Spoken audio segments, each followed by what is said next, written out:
Radio check, radio check, radio check. This is the Explorer's Pod over. 4, 3, 2, 1. Good timing. We were, Sorry.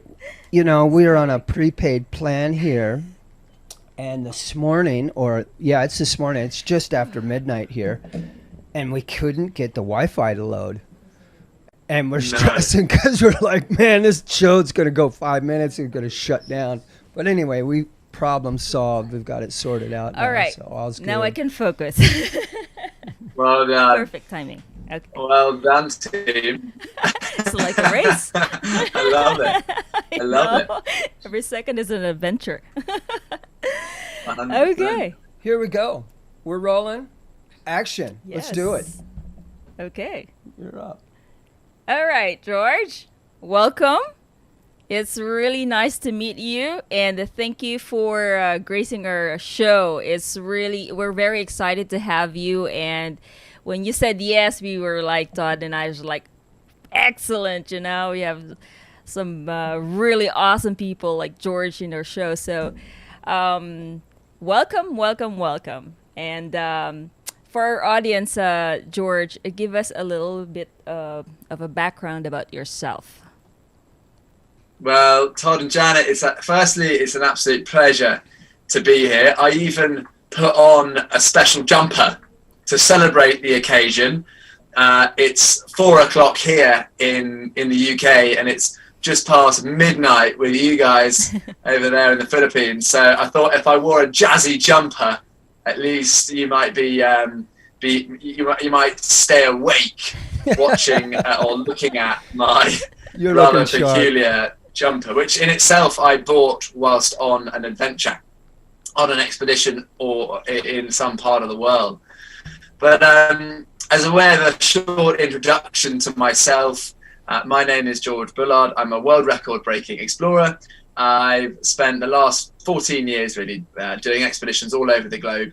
And they started when I was very young. We swam across the English Channel, and then we swam around Barbados, around New York, along Lake Zurich, and then up to the Arctic. And it's sort of gone all over the shop, and got very exciting and very, some of them very risky, but also some of them very, very dangerous.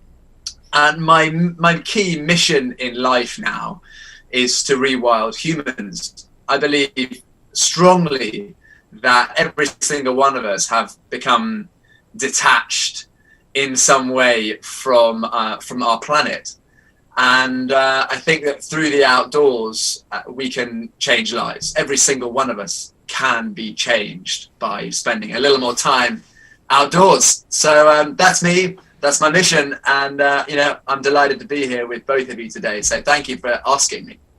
Yeah, we're delighted to be here as well, and I don't know if we need to be rewilded much more. We could get in trouble. Yeah. But we'll give it a go. So George, where did it all start? Looking back, what first got you in the outdoors, and how did it culminate into your story today? That's a great question. So I think I can attribute the initial part of me being me to certainly my parents. I think there is a degree of nature versus nurture. I think there's a little balance there.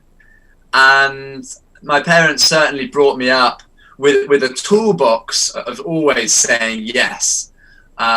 Certainly they gave me this armory of skills, of, I don't know, whatever it is, not just a physical armory, but a set of skills, a set of beliefs that led me to pretty much always say yes, apart from a few occasions, of course.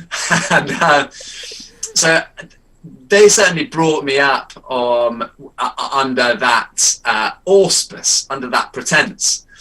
And of course, that is only half of the story, because the other half then is what sort of opportunities do you say yes to, and why do you say yes to them? The sort of nurture side. I was extremely lucky to get some opportunities, right, to do something. And I think those opportunities started with, hey mate, do you want to come play football today? And I'm like, yes. You know, some people might say, no, I think I'd rather watch TV. And I was always like, yeah, let's do it. And then after that, after playing football, someone was like, do you want to come and, I don't know, let's go out for dinner? I'm like, yes, let's do it. Whereas some of them might have been like, nah, I'm just going to go home and watch TV. And then I was, you know, confronted with opportunities that were a bit more risky, that were a bit more dangerous. And I kind of, armed with my toolbox and my always saying yes attitude to life, I then was like trundling off, gonna go and swim across the channel.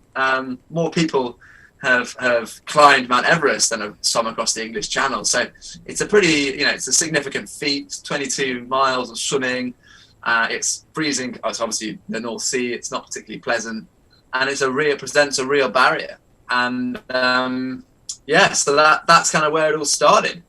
And then, as I said, every year from then, it just kind of got more and more exciting and more sporty.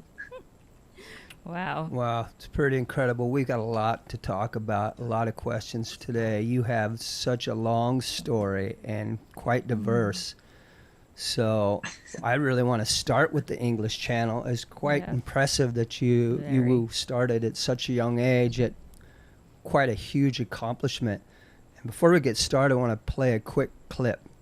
H, can you play clip 1, please? American Sarah Thomas just swam the English Channel 4 times, non-stop. Just look at her record-breaking route.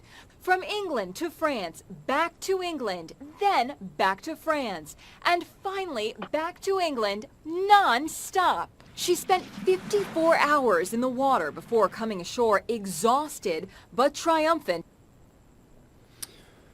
Wow. And so it all started, Captain Webb in 1875 crosses the channel, 22 miles. That was one of my questions, but you answered it right off the bat. I can't believe it's actually that far.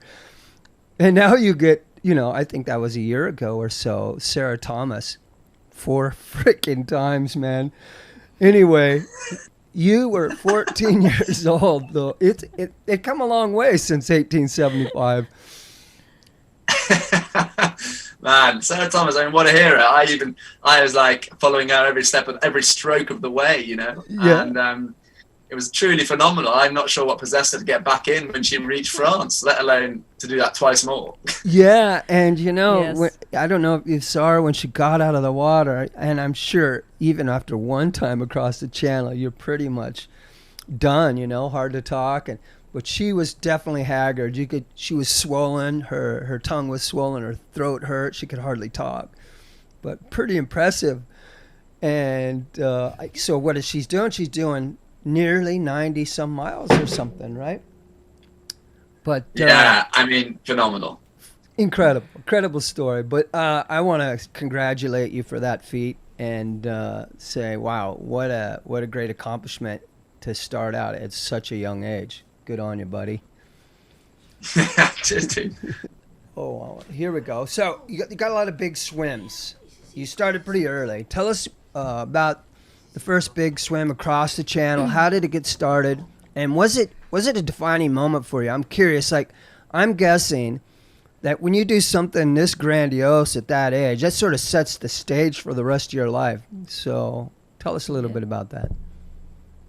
Yeah, it's so strange, and I think we all get it, you know, when you've been out on an adventure and you come back and no one can quite relate to it, no one can quite understand why, you know, what you've been doing, and actually no one will ever really understand just how tough it was, what you went through. And you know, I mean, just straight off the bat here, like I did it at 14, and I was part of a team. You know, so we were inspired by our swimming teacher at school, who was like, you know, you're a great team, you're a great sort of great kids, and I think you've got it in you to swim across the channel. Do you want to do it? And you know, we were 14, 15 at the time, And we were just like, yeah, let's give it a shot. So every morning before school at 5:45 in the morning, we were in the pool training, and then we'd go back to the pool at 6 p.m. after class and whatever. And I permanently smelled of chlorine, which is largely quite unpleasant. But I think after having done it, again, that my toolbox, which I sort of speak about quite a lot, had just sort of suddenly exploded with confidence and like, what's next? Give it to me. Show me the next challenge.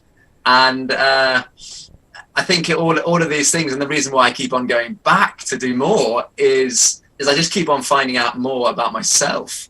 And obviously it's visiting some beautiful parts of the planet, but I keep on understanding truly what the human body is capable of doing and putting itself through in loads of different environments.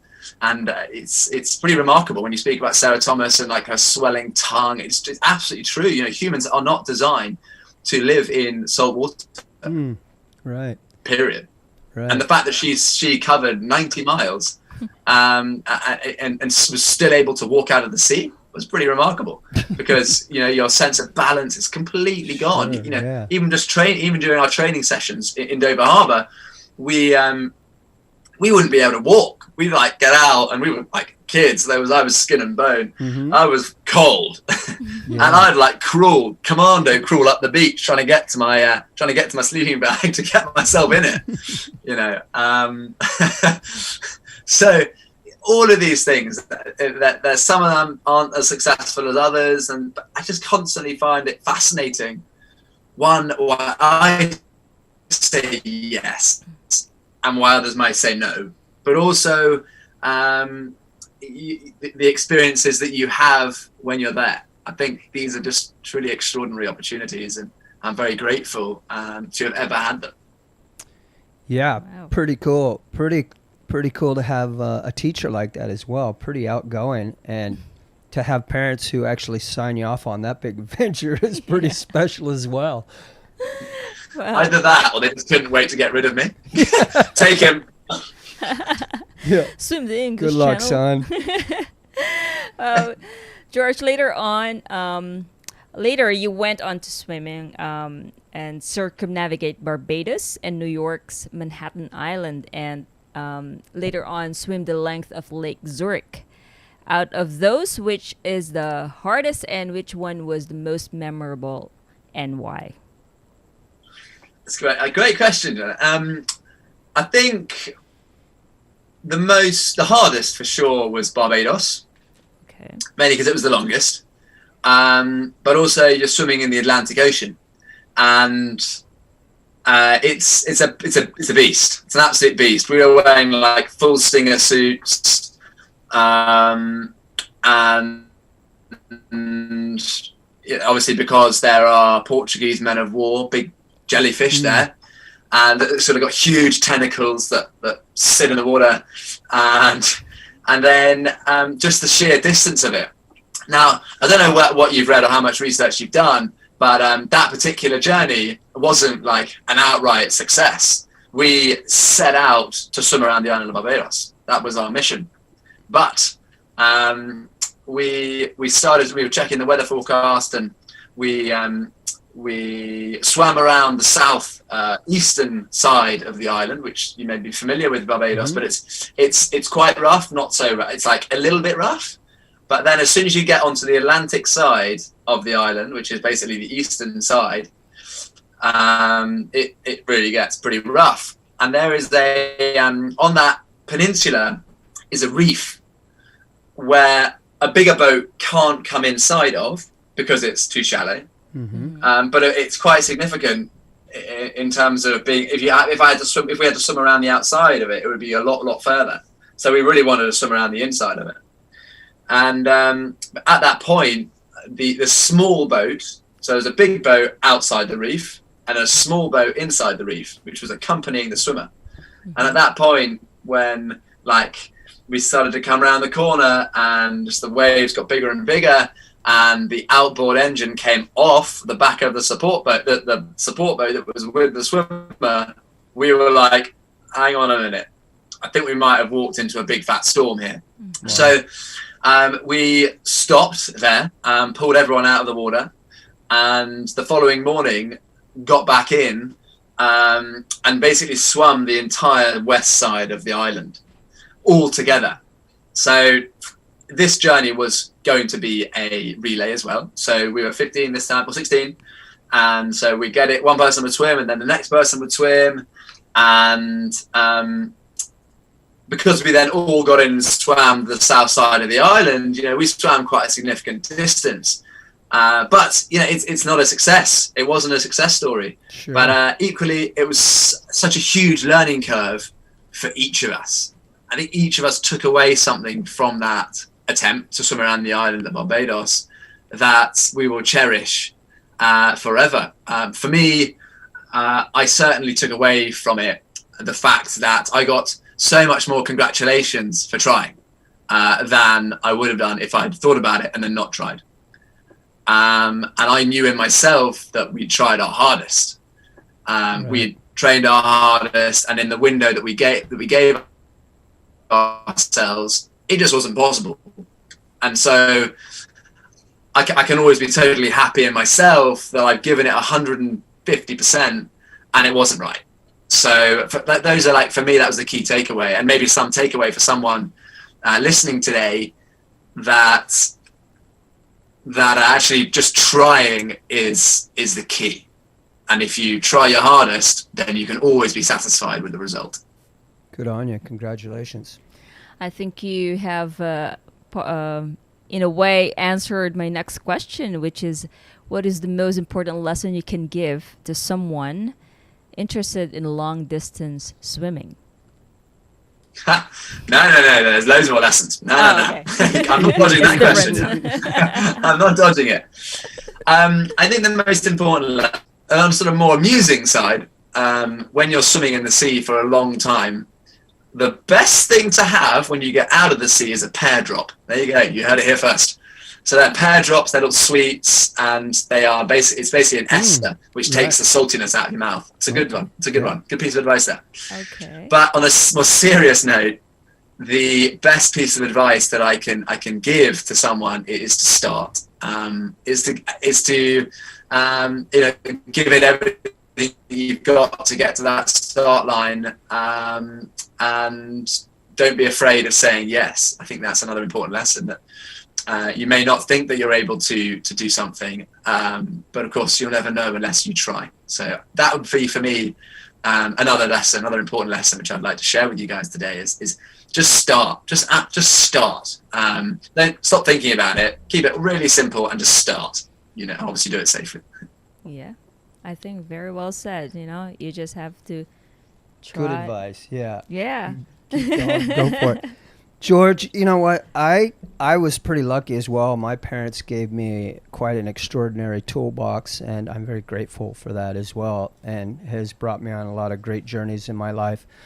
One of the things that when I was looking at your history, I think there's some similarities. I grew up on a ranch, and through this, my parents, they had horses, and we used to go on long journeys back into the mountains, you know, for like a week at a time, back into the snow, and, you know, sort of living on horses and way back in the outback. But this sort of, I read about the sport Tetrathlon. Hope I said that right. Hope I didn't You have done so much research. Where did you find this? Anyway, it looks so cool, man. I was like, wow, that's pretty Yes. cool. What is it? And looks like a heck of a good time, and was wondering what it was like to compete in something like that. You guys, I'm so impressed. I was like thinking about my website and thinking, oh god, there's everything saying it's not up to date, and I'm just like, whatever. But I found out about Tetrathlon. That is amazing. Hey, if I was wearing a hat, I'd take it off to you right now. So Tetrathlon is a great sport. It's a bit like triathlon, but Right. one more sport. But unlike triathlon, you don't do them consecutively. So Okay. you have a pause in between disciplines. Wow. And Tetrathlon included 4 disciplines instead of the 3 which you have with triathlon. You shoot, then you swim, then you ride a horse, and then you run. You shoot, And okay. you know, it was a really exciting time in my life. I, for a period, was ranked #1 in the UK for about 3 years, and it's a fantastic sport, and met lots of amazing people through it. And it never really it never went to like Olympic levels or anything like that. It was basically, you could do it up until you were 21. Okay. And then that was Tetrathlon. You either then needed to progress to pentathlon or go, or not regress, or progress to triathlon. That was kind of your options. Oh, right. Can you make up your own tetrathlon? Like make up your own sport, like as long as it's 4? Like 4 100%, disciplines? Janet. Yeah. Yeah. I mean, why not? I think we should try tonight or this morning with you guys. I mean, Sure. yeah, for sure. Why not?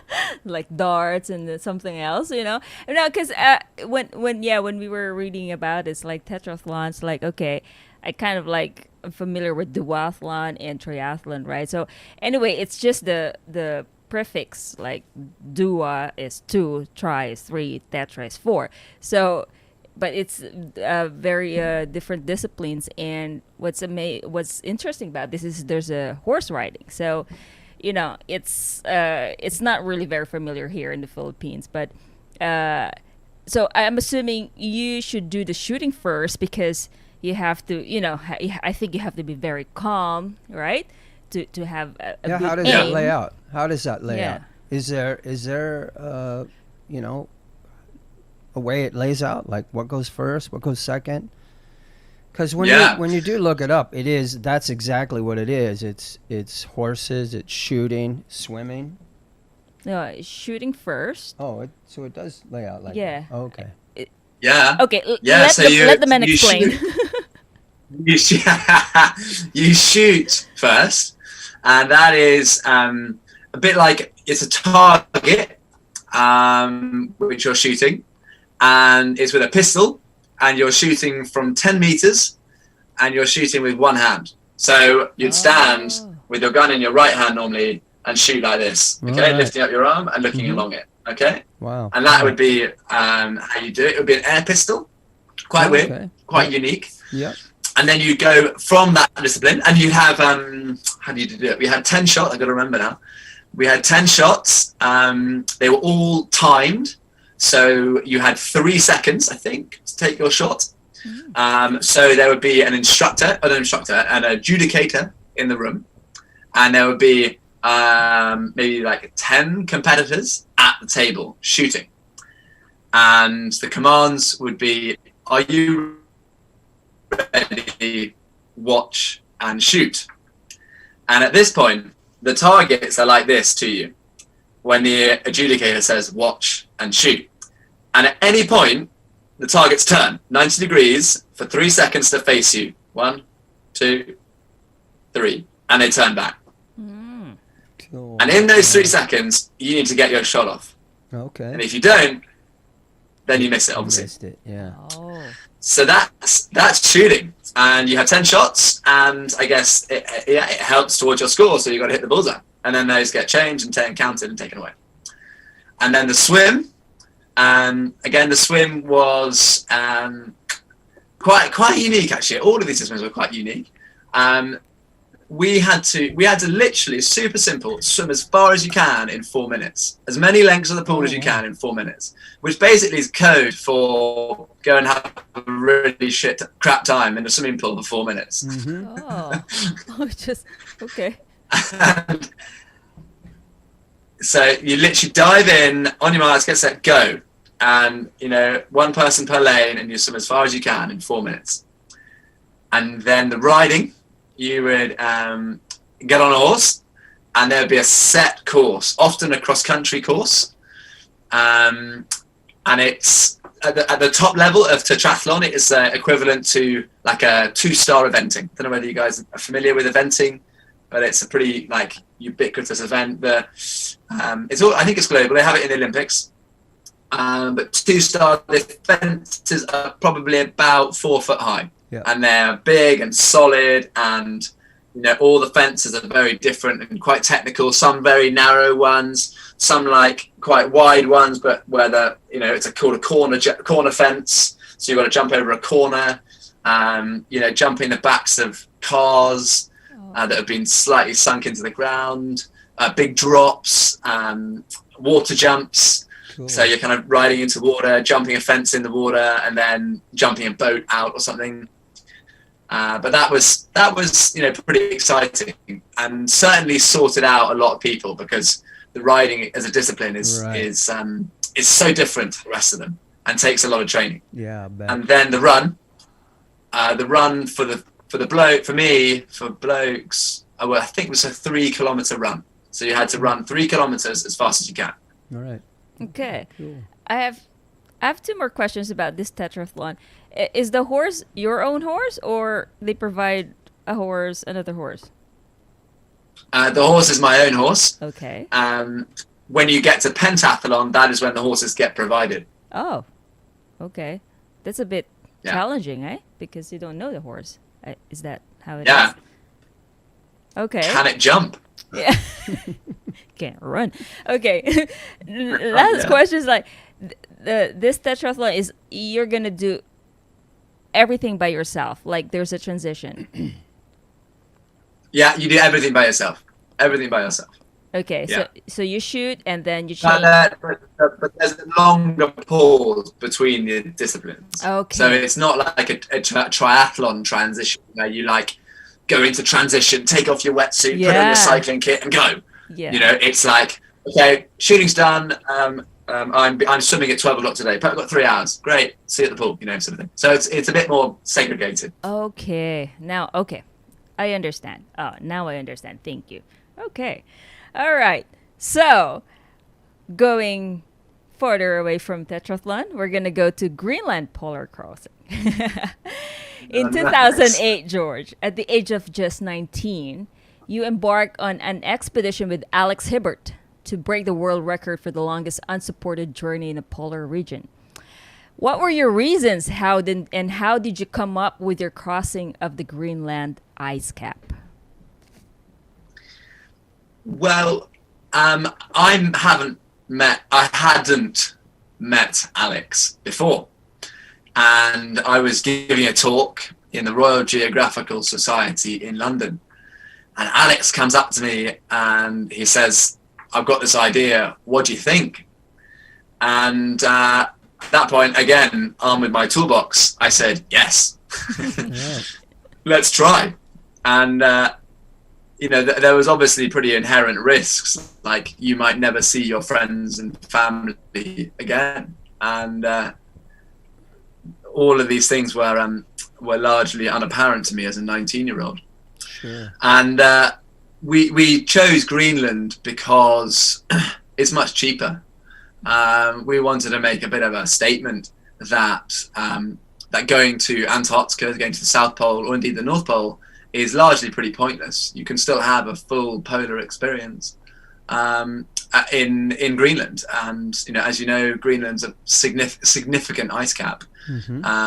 In fact, it's the second largest in the world. It's the second largest island in the world, and the ice is just as cold. It's just as high, and just as terrifying, really, in many ways, as Antarctica and the Arctic Ocean put together. And so that's why we went there. We were young, and this was our sort of opportunity. And I don't know if you were going to ask me if we had the cash, would we have gone down to Antarctica? Probably, but it made sense for us within our circumstances at the time in 2008 to go to Greenland and spend 113 days living together in a tent. All right. Yeah. Which is not everyone's idea of heaven.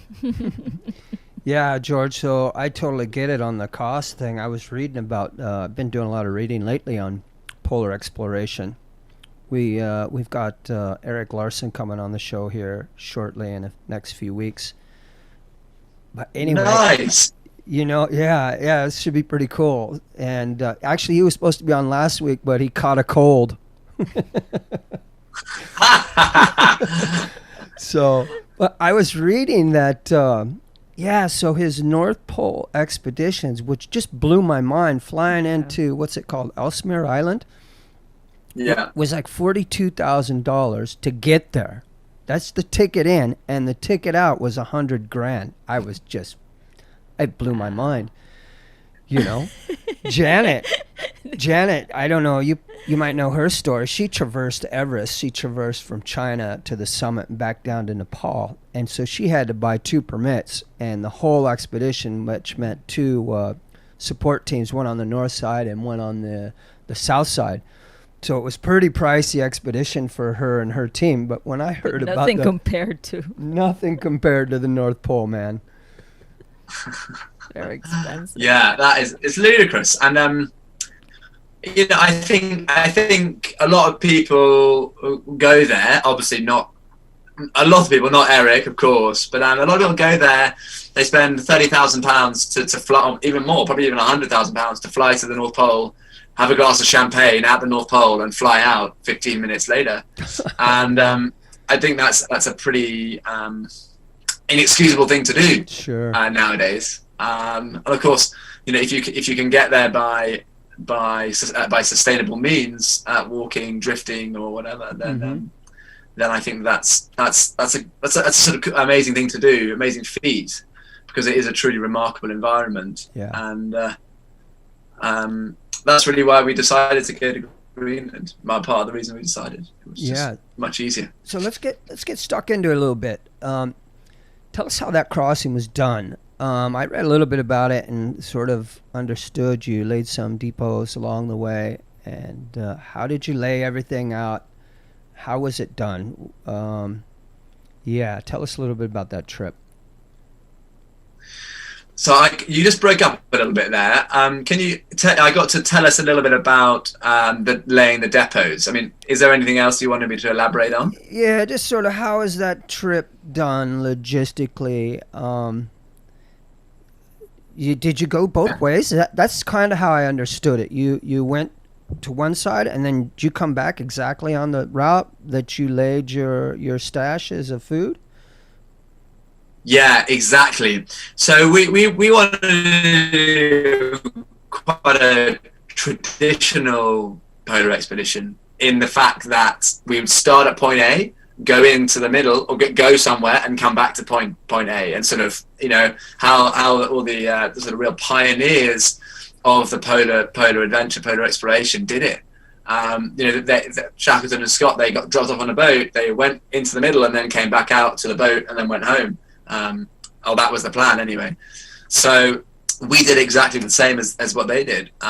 We arrived on the southeastern coast of Greenland, a very popular spot, a reasonably popular spot called Kangerlussuaq.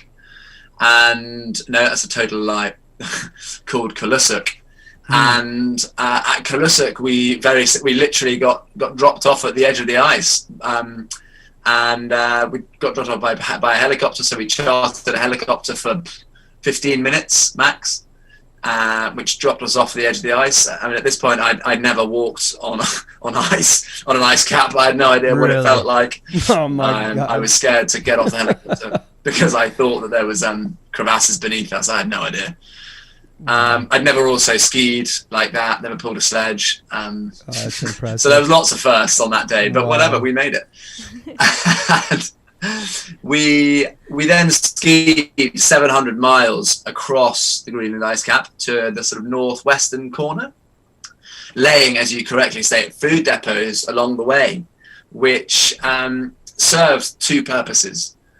It enabled us to lighten our sledges quicker, but it also enabled us to, I guess, hop between food depots on the way home.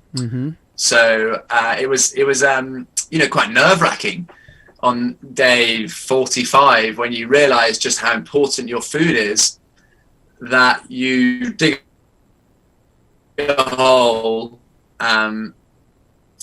chuck 6-7 days of the food in a black plastic bag, bury it in the snow, mark it with a big pile of snow, a big can, and then take a GPS coordinate of it, and then walk away from it. And that really is your only survival. You're scared. You're going, I hope we find this. Yeah, 100%. You know, if we don't find this, we dead. Yeah. Wow. Wow. Incredible. Survival. Hey, I want to pull up a quick clip so we can talk a little bit more logistics. H, can you pull up clip 2? Okay, there you are. Check it out. You're pretty high latitude, so I've got some sort of thinking about Eric Larson while I'm thinking about this here. But what you're doing, you're at pretty high latitudes. Tell me a little bit about the prevailing winds when you're crossing Greenland, and how did they affect your expedition? Yeah, it's a great question. So the prevailing winds in Greenland are largely, I guess they are existent, but it's more about the winds, the katabatic winds, which are driven by gravity. So a lot of the guys who are kiting around Greenland, they aren't kiting on prevailing winds. They're kiting on katabatic winds, which effectively, as I'm sure you know, are a cold mass of air wanting to get low, right? Because obviously hot air rises, cold air sinks. So it's a mass of cold air that is sinking. And because obviously the ice cap is a big dome, it basically sinks off the ice cap in all different directions, just splays out, poof, like this. Wow. And those katabatic winds are very hard to forecast. They are very hard to see or predict. They're very hard to have any warning really whatsoever, and they're incredibly powerful. Wow. And those are really the predominant winds that you're exposed to as you cross Greenland. Yeah, I learned something there. That's something I didn't really even know anything about. Yeah. So it sounds like it comes in a bit like a squall, you know. At sea, sometimes it just comes, well, you can see it on the horizon, but it comes pretty quick and comes pretty fast. But yeah, I didn't know about that. Yeah, cool. Yeah, absolutely. Yeah, quite similar to a squall. Yeah, there are just so many things that we learn firsthand experience, you know, when we're doing adventure and exploration. And these are the things that are not explained in school. Yeah. Right? Like the physics of it, the science of it. It's like, oh, all right, this is it. This is what my teacher was telling me. Wow, that's good. Anyway, George, this whole expedition is an enormous challenge from beginning to end. What situations or conditions and circumstances stand out as the most challenging for you? I think there are two things which were incredibly challenging for me. The first thing was the mental side of things, the top 2 inches, which for a 19-year-old who's just left school, spending 113 days in your own head, walking, looking at nothing but white, and occasionally a blue sky, more often than not whiteout, was like nothing I can really explain or indeed even put into words. You were what it's like. Crying for mom back home. Yeah, it's just next level. Yeah, wow. It's totally mental, and it's so powerful. It is so powerful, this thing. For me, that was without doubt the hardest bit about the expedition was to convince myself on day 74 that I had to get out of the tent, get out of my sleeping bag, put on my boots, go outside, and pull my sledge for another 12 hours. You know, that is just like what. In anyone's right mind, what is the point? What are we doing? Yeah. So that was the first hardest thing. The second hardest thing is a bit more physical. I never forget this. A little story for you. I never forget this day 104. We were, within spitting distance of the finishing line. And we were also very close, I think, at this stage to the world record. We crossed the 1,000-mile barrier, and it was just pretty remarkable thing to do, really. To walk 1,000 miles in a polar region is a pretty daft thing to do as well. And we were retracing our footsteps back across the Greenland ice cap and hopping between all of our food depots as we went. And we were within 100 yards of this food depot.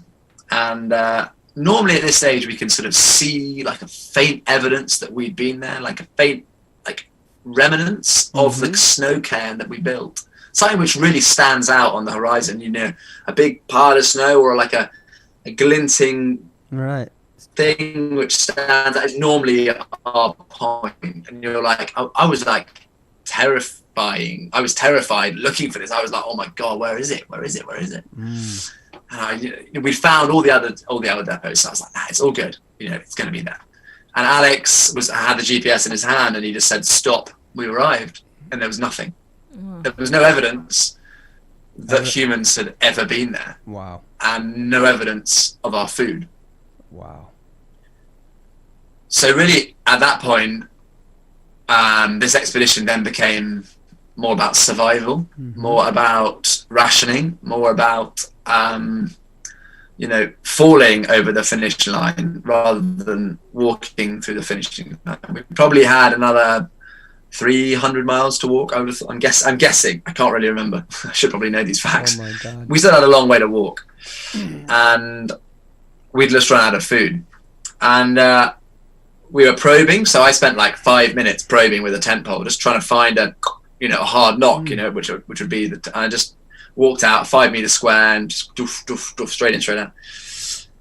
And it was unsuccessful. Oh my God. And we were staring down the barrel at this point of starvation. Tell me there's a good end to We this. had enough. Say it again. Tell me there's a good end. Did you find it? He's getting No. there. Oh my No. God. Wow. The food is still there, I think. So we set off. We walked on. Almost holding a gun to our own heads of starvation. We had with us in the sledge enough food to make to use 2.5 flapjacks and about 5 scoops, and that would sustain us for we had about nine days worth of food. And every day we made a sort of a ball of fat and made like the day to basically keep us alive. And that's what we shared. So those 2 moments were like the 2 times that the mental cycle and also the running out of food bit. That's impressive, man. You are an absolute savage. You did this at 19 years old, and it's just incredible. Are you there? I'm right here. Okay, far out. Can you hear me? Yeah, we got a little choppy over there with some signal issues today, but we'll be able to edit that in post. It could be me as well. Okay. So, yeah, man, good on you. 19 years old. I'm just wondering, so you step onto ice. You've never really done any long ski sort of journeys before. You've never even been on ice like that. Did you get any blisters? Did you have any injuries that set you back at all?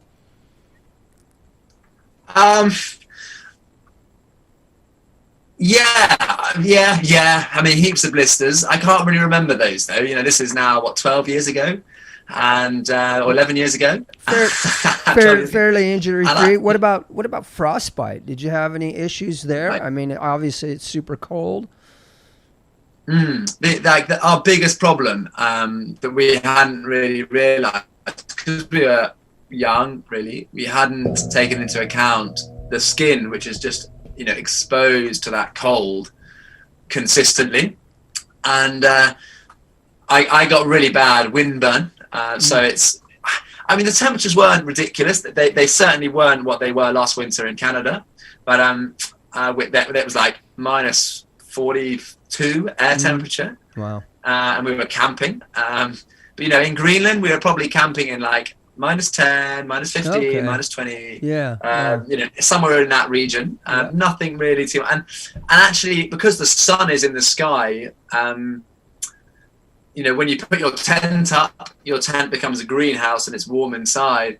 And so it's manageable. So, you know, I did get a little bit of frostbite nip on my cheeks, you know, where the wind, it's called wind burn really, where the wind had just been hammering away. But, you know, it became leathery after a while. And, you know, that was really about the most dramatic sort of form of personal injury that we had. And that's probably why it hasn't been made into a best-selling movie yet, because that really was the most dramatic thing.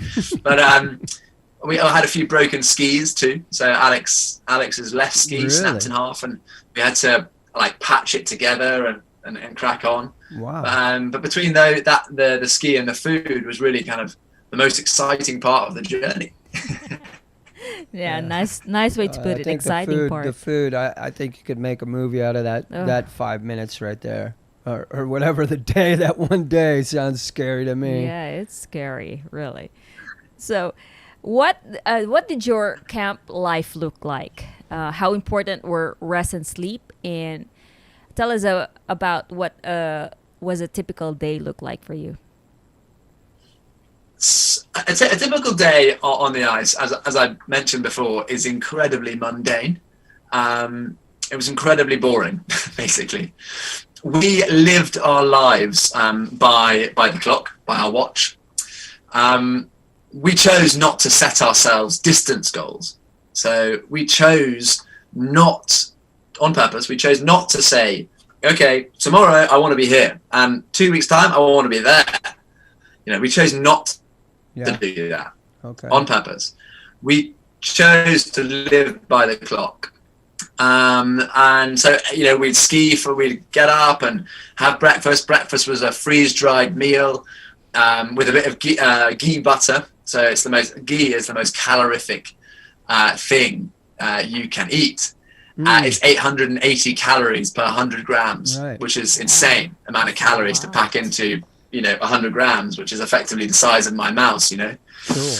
And so we added a bit of that to our meals, and then packed up our tent, rolled it.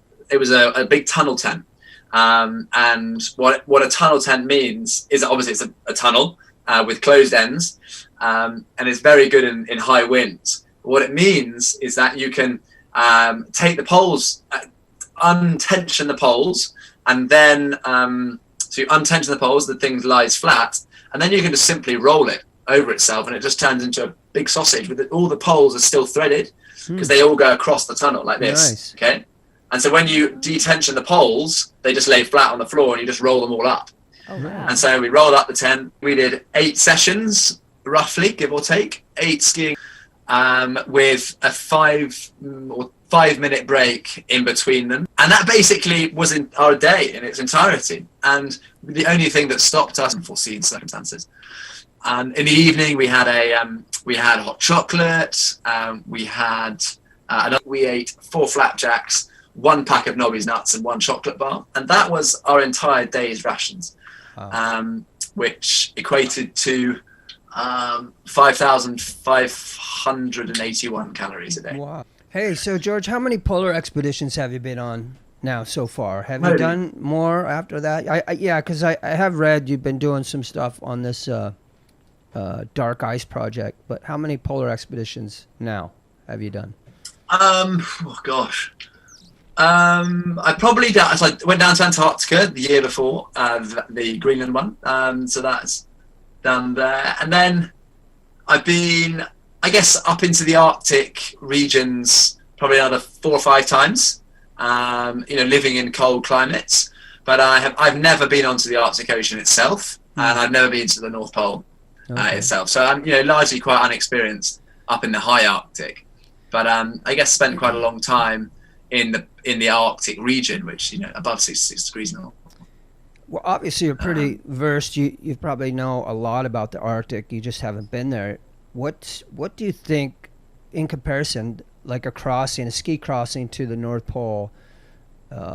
difficulty-wise? What's the comparison compared to your Greenland trip, do you think? Yeah, I'd imagine the hardest bit is the fact that you're on a constantly moving like treadmill of ice, because obviously the Arctic Ocean is an ocean and the ocean happens to be at 90 degrees north where it's cold. So there's the top layer of the sea freezes, but that ice is still exposed to all the currents and the wind, and it all moves and flexes and breaks apart and pulls together. And so I imagine that all of those movements beneath your feet would be the hardest thing to manage, I would imagine. Right. Have you guys been up there? No, I haven't been to that high of latitude, but reading about Eric makes a comment that he says he's done the North Pole and the South Pole, and he's also done Everest. And he says the North Pole is 10 times harder than Everest. So I'm like, wow, 100%. 10 times harder than Everest. But they did the summer crossing where they were falling through the ice. I think he even fell through the ice without his dry suit on at one point. So savage. Yeah. And I hope we'll find a bit of time to speak about what I was planning this year, maybe. Yeah, we've got that coming up, the Dark Ice Project. That's the one. We got some questions about that. Yeah. So obviously lowest temperature I'm guessing that you've done so far is it Antarctica or up in the Canadian sort of tundra area? Yeah. I was up in Canada, and right in the center, a place called Yellowknife. We were walking the ice road due north to the diamond mines up there as a training trip. Mm-hmm. And it was, I've never seen temperatures like it. So stable and so consistently cold and so dark. Yeah. It was truly terrifying. And the skills that we learned on that trip are absolutely vital to our survival, right? Because the sun is such a key thing to all polar expeditions, being able to dry kit. You might not think it, but sitting right where you are now, obviously it's very hot in the Philippines, but even me sitting here in rainy old Wales, I am perspiring. I am giving off a bit of moisture through my skin. But what happens to that moisture is that it travels through my insulation and then out to -40. Which it was consistently -36 and dips to like -43 at one night, -42 in there. Air temperature. This is not including wind chill. This is like me holding up a thermometer with my fingers and it says -42. You're like, that is bull crunchingly cold. When you first step off the plane, you can't breathe in without coughing in Yellowknife because it's that cold. And you do genuinely fly into Yellowknife. It's -36 outside, and you're like, your genes kind of form a new skin because they're like that cold. They just freeze. Wow. And with the so I'm just going, when it's -42 outside and you're perspiring just sitting down or being somewhere inside your insulation is the freezing point. And what happens is, for example, when you're sleeping in your bed in your sleeping bag, it's -40 outside, it's +37 next to my skin, and somewhere, as I said, inside my sleeping bag, inside the insulation, is the freezing point. And that is where all of my moisture, all of my perspiration freezes. And so you wake up in the morning and you could like crunch into your sleeping bag and you can feel ice cubes inside your insulation. Wow. And the thing about it, when it's sunny outside, you can get rid of that. Easy peasy. It's a nice day. You just pull out your sleeping bag on the back of your sledge and it does this amazing thing which water can do. It sublimes. It goes from a solid straight into a gas. Amazing sort of feature of water, of H2O. Yeah. But when there's no sunshine, it's impossible to dry your kit. It's impossible. And the only way to dry your kit is to wear it, is to bring it closer to your skin so that you force the moisture out. And I mean, it's so difficult living in these environments. and we learned so much, to such an extent that we slept inside a plastic bag, we put our hands inside a plastic bag, and our feet lived inside a plastic bag. And only when we were around the stove did we take off our plastic gloves, take off our plastic socks, because at that point, you know, it's gonna be damp inside there, and that dampness is gonna freeze immediately. Dangerous. It's like, you know, throw a cup of water into the air and it freezes. You've seen all those. Yeah. Anyways, I droned on a little bit, but that was the coldest ever. Yeah, so I saw a little clip. I think it's called Isolation, and I think that it was from that trip, and you explained it really well, and I could feel it, like you really gave it a feeling of fear, like almost as if you were on another planet. You went to a place and brought your whole mind to a whole nother mindset. So it's pretty powerful, I'm sure. Yeah. So, Janet. Wow. Yeah. Go ahead. Yeah, I'm just imagining all this, you know, this cold temperature. It just reminds me of, She's inhospitable. You know, she didn't really climb. inhospitable. I've been in the Himalayas with her, George. She says she climbed Everest, but I don't believe her. She can't handle the cold very well. It's my Waterloo. Yeah, crazy. Yeah. Anyway, George, what are some lessons learned that you could pass on to someone wanting to try a crossing of the Greenland ice cap?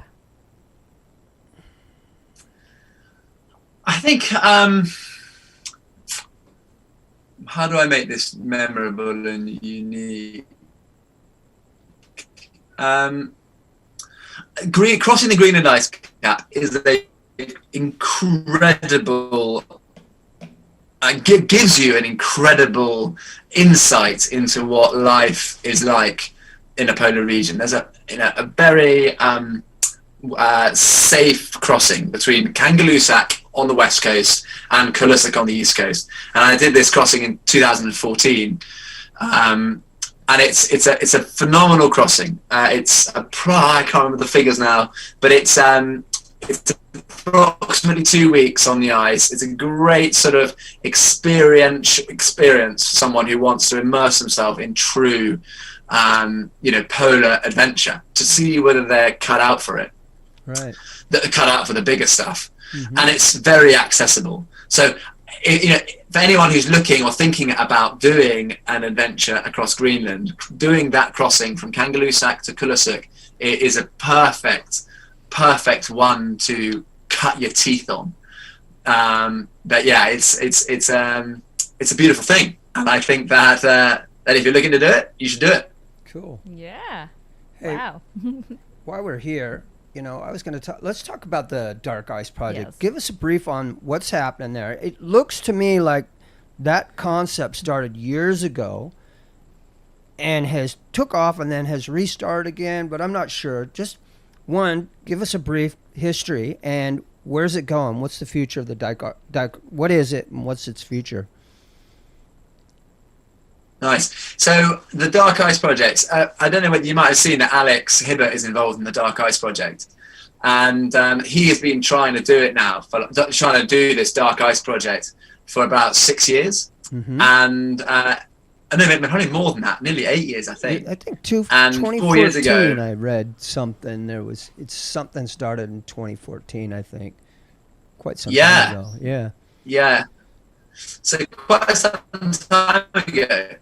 And in 2017, Alex asked me and our teammate James to get involved and to make something happen. Yeah. And we did. We had all of the funding lined up, and it all got a bit kiboshed by COVID. And the Dark Ice Project was basically an expedition out onto the Arctic Ocean in the depths of winter to bring back never before seen data, content, imagery, and really to be to put the Arctic Ocean on the forefront of people's minds when it comes to talking about sustainability, and how and also bringing light to a particular part of the planet which is vital for our survival. And the fact that we know very little about the Arctic Ocean during winter is incredibly concerning. And so we set out to really reverse that balance. Okay. And the expedition, as you may have seen, got cancelled because of COVID.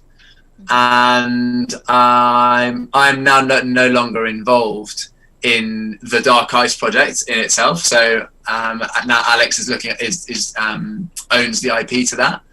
And I will kind of carry on and do something different, probably along similar lines, but not exactly the same. But I'm so passionate about the Arctic Ocean and bringing back data and improving our knowledge of the Arctic Ocean, that it's something that I really want to do. But it won't be called the Dark Ice Project. It'll be called something else that's equally exciting. Okay. Do you have other plans for any polar expeditions in the future? Or is it?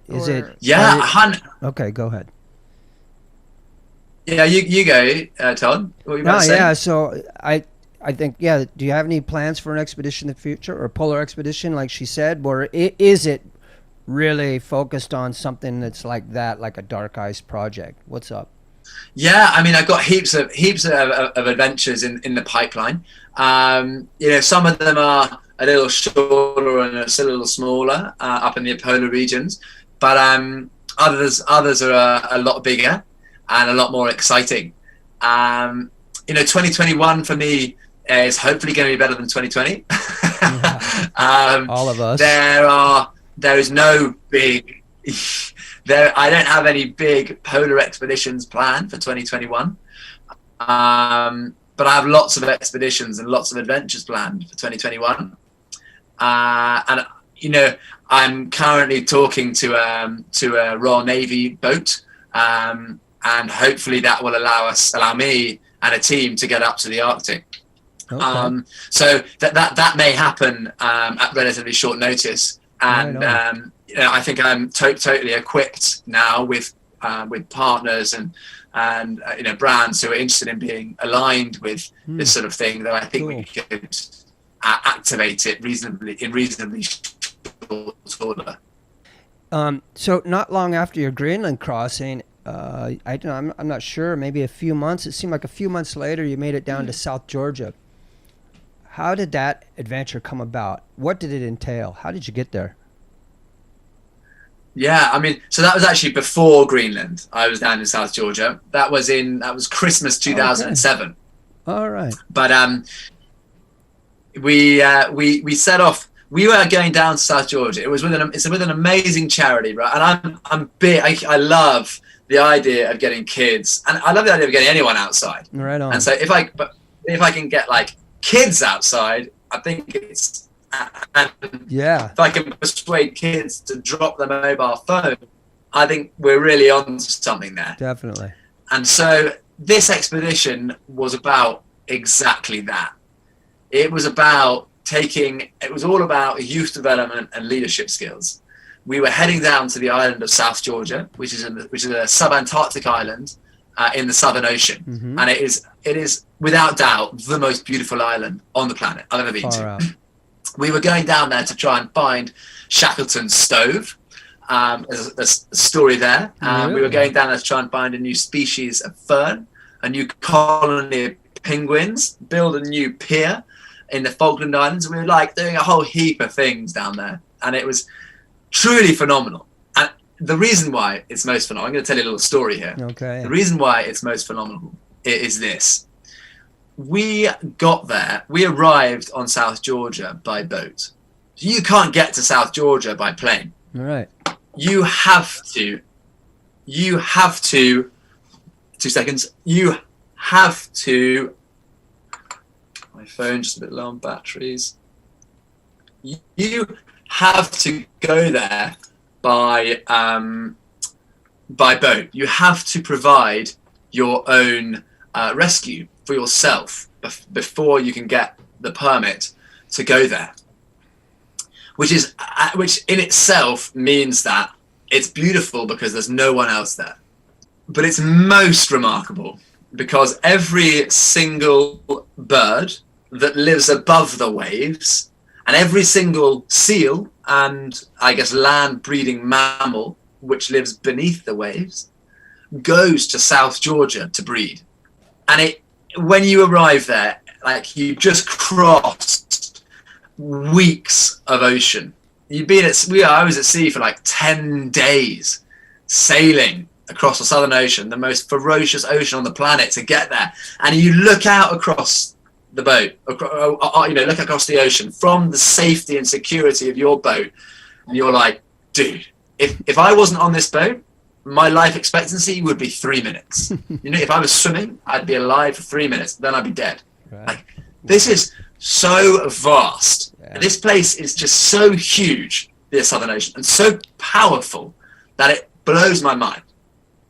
And then suddenly, out of the clouds comes South Georgia, this archipelago of peace where Mother Nature rules the land. Wow.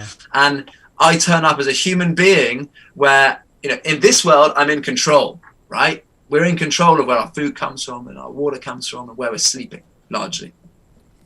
I go to South Georgia and suddenly I'm part of a food chain. I step onto a beach and there is a 3.5-ton male elephant seal coming at me because I'm on its breeding ground. Not only that, there is 400 Arctic terns above you, trying to peck your head because you're getting close to their chicks.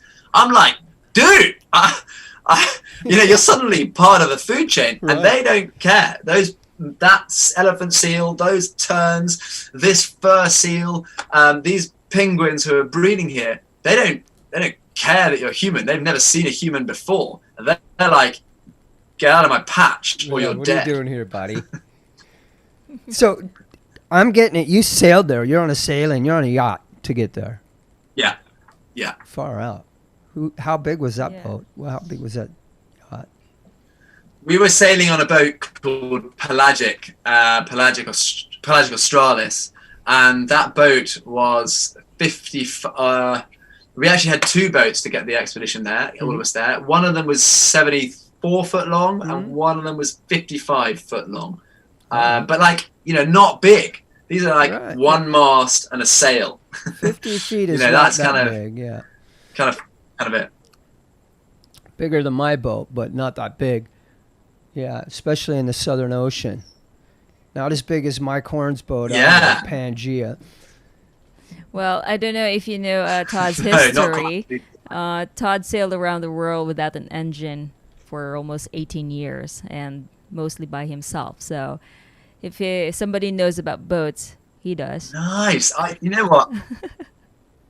Yeah, I took off pretty young. I was 26 years old to sail around the world, and I read the wrong. You know book. what? I didn't know that, Todd. That's amazing. Yes. Yeah, It is amazing. did you ever hear of Lynn and Larry Pardee? No. Anyway, they wrote a bunch of books about sailing without an engine, and I got stuck into reading those when I was really young and reading a lot of sailing books. And I was a climber, but I got involved in sailing pretty young and took off when I was 26 years old, and I yanked the engine out of my boat. I actually had one, and I mounted 16-foot oars on it and took off across the South Pacific quite young. Anyway, I learned a big lesson. I was a bit ignorant. I tortured myself for years. But so amazing. I still love sailing today. I think it's up there with my favorite things. And I'm inspired by the Vendée Globe and the America's Cup and also just sailing. I just love sailing. It's fantastic. So I was curious. I saw a video of you the other day on Facebook, and you popped out of a hatch cover. Is that your boat? No, I don't have my own boat now. I wish I did. I saw a Facebook post. I think it was you. You popped out. You sort of looked. You said something like, "Oh, I had to do it. It was so inviting." And then you dove off the front deck into the water. That's it. That's me. Yeah. Yeah. Okay. All right. Do you have any plans to go back in South Georgia? You know what? I'd absolutely love to. I really would. It's the most special place on Earth. But I have no plans to right now. Okay. So how about sailing? after Yeah. that voyage, have you done any more sailing? Have you got on? Because I read that you've done quite a bit of sailing as well. Where else have you been? Yeah, 100%. I mean, I've done quite a bit of sailing now. So we obviously sailed the Southern Ocean in 2008. Then in 2015, we sailed the Atlantic Cool. from Newport back to the UK. Yeah. And then in 2016, 17, we sailed across the Pacific in a sort of in the Transpac race. Cool. And it's just fantastic. I love it. I love it. Yeah, so you've done a lot of high latitude sailing, it sounds like, down at South Georgia and then coming out of Newport back to the UK. That was pretty high latitudes as well, I'm guessing. Yeah, absolutely. I mean, we had some pretty big storms actually crossing the Atlantic that way. Going that, you kind of do you go a bit higher, right, into the higher latitudes to ride the northern and the northern tops, or the tops of northern fringes of the lows, to bring you back into England, and kind of then back into the western approaches where you get very strong winds, right? And we had we had the storm jib up and no mainsail, basically just sailing on the wires, and Right. Yeah. it's really exciting, quite sporty stuff. Well, I'm curious, like, what was your biggest storm ever in your sailing experience? I think that the biggest storm, the Atlantic was a big one. We were sailing, pretty much on just on like the wires, and like there was no sail up. We had a storm jib up, and that was pretty much about it. Just to like give the boat some sort of bearing, so that we had something to steer on to keep ourselves head to wind, or like roughly that way. But really, actually, the biggest storm I remember facing was in the Southern Ocean. Truly terrifying. We spent a few days at Hove 2, right? And for those, obviously, Todd, you know exactly what Hove 2 is, but Sure. for those non-sailing people out there, say the wind is blowing at me from the screen, right, from the camera, straight at me into my face. The wind is blowing towards me. So and this is my sailing boat. This is the front of my sailing boat and the back. And basically, what you do is you basically fix your rudder to turn you up into the wind, right? Yeah. And then what happens is, because the wind is so strong and the waves are so big, you basically want to ride all of the waves with the bow of the boat going into the waves. You don't want to be caught side on or even stern on. You want to be caught, you want to meet them face on, right, nose on, and ride the wave out. And so what Hove 2 is basically because there's so much wind, the bow of the boat starts to move off the wind, right? And then you start to sail forwards. But because my rudder is turning up into the wind, I'm constantly doing this. And it's basically the safest way to ride out a storm. And I remember spending 24 hours at Hove 2 in the Southern Ocean. And like, those waves that you see on Instagram and like you see around the place, they're real. They are true. You're in a 74-foot, 55-foot boat riding these things out, and these waves are coming over the pilot, over the coach roof, over the boat, and you're like, this is big stuff. No one's, the captain's like, no one's going outside. Afraid we're just going to lock ourselves in here for the night. It was actually a bit like lockdown, global lockdown, being in a global pandemic, being on that boat for 24 hours. Yeah, man, I was off New Zealand quite a few years ago, and we got caught in a storm which was called, it was on the Queen's birthday. They call it the Queen's Bomb. And I think 4 boats were actually lost, and like 5 or 6 boats abandoned. They had to call the Coast Guard. But I was with a Russian guy named Dmitry, and we were sailing out to Fiji. The wind was blowing somewhere around 70 knots for a couple days, and the seas built up to about 45, 50 feet, if you can believe that. And we just sat Hove 2 and just rode it out. But man, it's hard to explain when you see a sea like that, because you've never really seen it before, and you're in awe. You're like, oh my God, really? This is it? And you're riding up on these things, and when you go down, it's higher than your mast, and yeah, it's something. There's an awesome sort of beauty about it, because it's so powerful, and so it's sort of aspiring, I find. But yeah, I know how to. I've done the Ho2 a few times. Yeah. Yeah, 100%. I never forget as well on a different trip where I kayaked across the North Atlantic Ocean from Greenland back to Scotland, and we got basically caught in 60 knots of breeze, and in a kayak.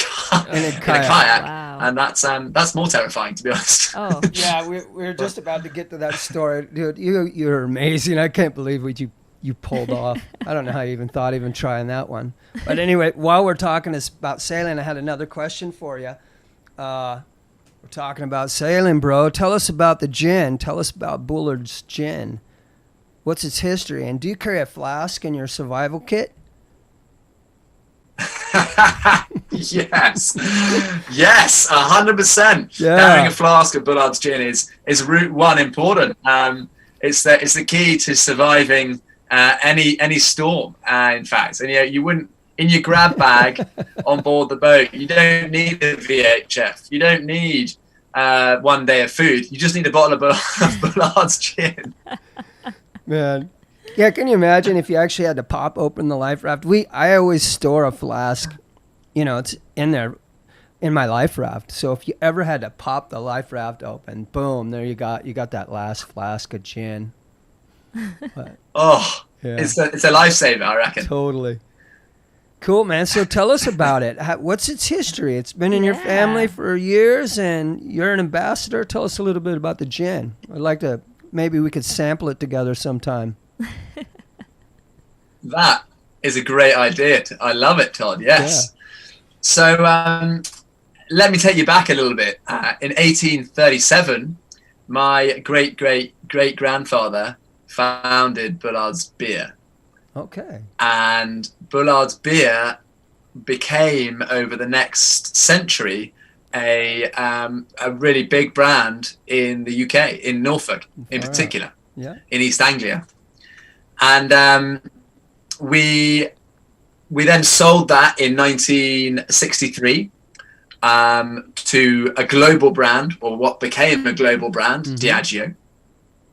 Anyway, in 2015, we bought the brand back and started selling gin, and it's going really well. We're still selling gin today, and it's fantastic to have the brand back alive.